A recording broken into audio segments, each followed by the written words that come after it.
நம்ம எல்லாரோட வாழ்க்கையிலையும் சில சமயம் எதுவும் சரியா போகல அப்படிங்கிற மாதிரி தோணும் இல்லையா?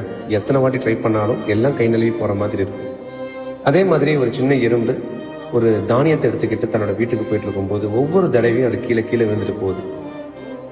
இதை பார்த்தா மற்ற எறும்புகள் எல்லாம் சிரிச்சுக்கிட்டே உன்னாலலாம் முடியாதுப்பா விட்டுரு அப்படின்னு சொல்லும்போது மற்ற எறும்பு சொல்றதெல்லாம் காதுல வாங்கி சிரிச்சுக்கிட்டே மறுபடியும் முயற்சி பண்ணிக்கிட்டே இருக்கு. அப்படியே ஒரு வழியா ஒரு 10வது முறையா முயற்சி பண்ணி அந்த எறும்பு அந்த தானியத்தை தன்னோட புத்துக்கு எடுத்துட்டு போச்சு.